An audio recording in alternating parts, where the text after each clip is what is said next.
Hello again, everyone. Edwin Leonard back once again.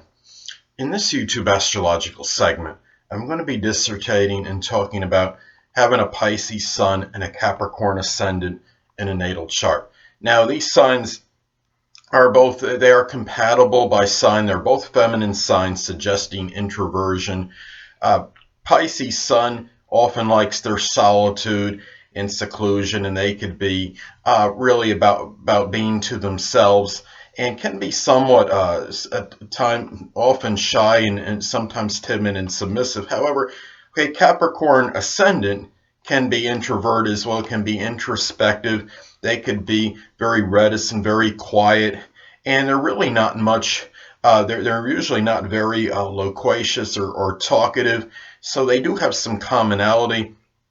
And the thing about it is, though, having a Capricorn ascendant, this person will come off, at least on first impression, as far as their outer demeanor and what they project readily outwards to others, may come across as a lot less emotional than the typical Sun in Pisces, and may even come off maybe close to undemonstrative to some people on a first impression, and really will be very serious, and will project a rather stern and serious disposition, and it can very well hide that strong Pisces sensitivity and emotionality. Now, when you look at a natal chart, the sun sign represents our basic wants, and the rising sign or ascendant can represent the manner or method in which one attains these basic wants.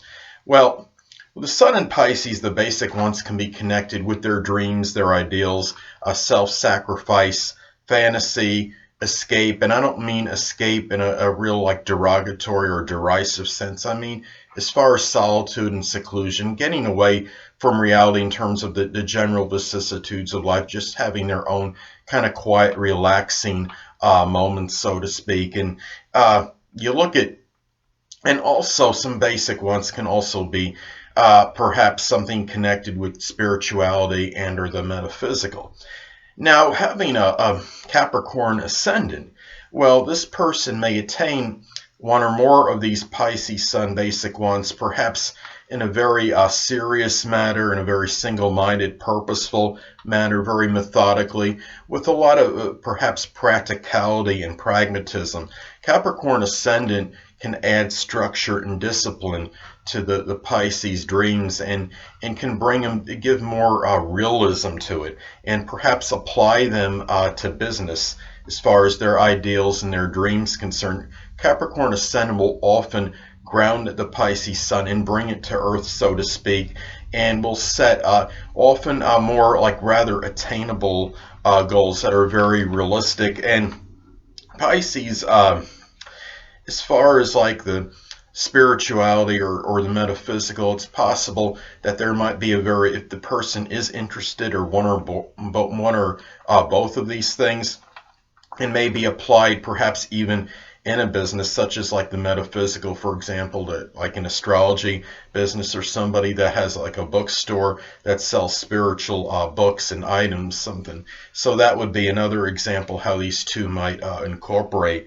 And it's possible that these Pisces dreams or ideals perhaps may be pursued in perhaps a Capricorn-like profession, such as government, politics, just general mundane work, where perhaps that Pisces compassion comes out and that self-sacrifice is injected into this, perhaps in information technology, something connected with business administration, being a landlord, being in management, something with computer programming or bookkeeping and accounting. And Pisces sun can often have a lot of ambiguity and ambivalence, and I think what Capricorn ascendant can do is it kind of can sort out, organize, I guess you could say, perhaps some confusion that might exist in the Sun in Pisces individual.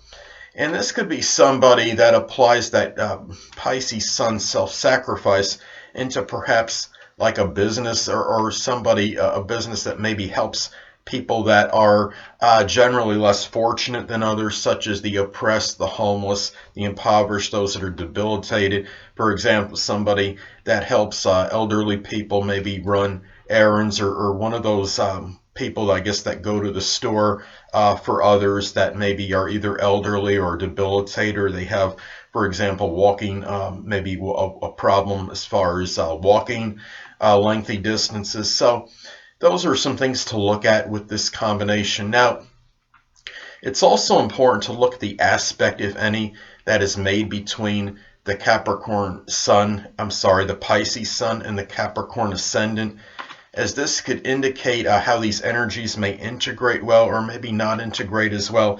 Let's say you have a sextile aspect between these energies. Let's say the Pisces Sun is at 11 degrees and the Capricorn Ascendant is at 13 degrees. Well, they are sextile by sign anyway. They're compatible by sign to begin with. However, if you have the sextile aspect between these two, that could be even more auspicious and have a real stronger positive integration and blending of these energies, and they can work even better together, I believe. Now, you could also have a minor aspect take place between these energies. Let's say the Pisces Sun, it's a semi-sextile. Let's say the Pisces Sun is at 0 degrees and the Capricorn Ascendant is at 29 degrees. That would form a semi-sextile aspect, which I refer to as slightly positive because it's like what I described with the sextile, but because it is a minor aspect, it's modified and it won't be as strong, as intense as the sextile aspect. On the negative side, you can also have an out-of-sign square aspect take place between these energies. Let's say the Pisces Sun is at 28 degrees and the Capricorn Ascendant is at 1 degree. Well, this could be adverse and adversarial, and even though they're still compatible by sign, these energies, you could have a little conflict between these two because it is a square aspect, and as far as an out-of-sign square aspect goes, and I mean that's what this would be in this example. And if you have that, well, even if the person is not cognizant of his or her astrological placements, it could indicate that this person may have some feelings of being misconstrued or misunderstood by others due to the fact that what they feel, what they're projecting outwardly, may be strongly different than what is going on inside, and it could cause some feelings of, perhaps inner feelings of exasperation and tension. Now, you could have something similar to this in the semi-square aspect, which is a minor aspect, but it is adverse and it's negative. Let's say you have the Pisces Sun at 2 degrees and a Capricorn Ascendant at 17 degrees. Well, that would form a semi-square aspect, which I call slightly adverse. It's like the square, but not as strong because it is minor and it's modified. So, anyway, it's also important to look at the house placement of the Sun in Pisces, because even though the Capricorn Ascendant may suppress a lot of this Pisces Sun energy, at least outwardly to others or superficially, the Pisces Sun may still figure prominently in that particular house that it resides in. Now, let's say that the Pisces Sun is in the first house. Well, this could indicate that because it is an angular house, that the Pisces Sun energy may come out a little bit more strongly on that first impression because it is in the first house connected with the first impression.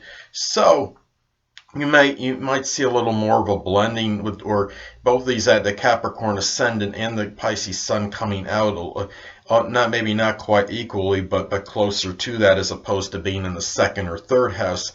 And this person may, as far as what people see in the first impression, they might see a little bit of that Pisces energy along with that Capricorn Ascendant. But I believe because Capricorn would be the Ascendant in that example, that Capricorn would still be the predominant thing that would be seen. But they might see a little bit that Pisces idealism and that strong compassion as well come out. Now, if the Sun in Pisces is posited in the second house, well, this person might show that Pisces sensitivity, their idealism, and maybe even a little bit of confusion or ambivalence might come out in their resources and their possessions, perhaps in maybe things connected with generating income and perhaps their values as well.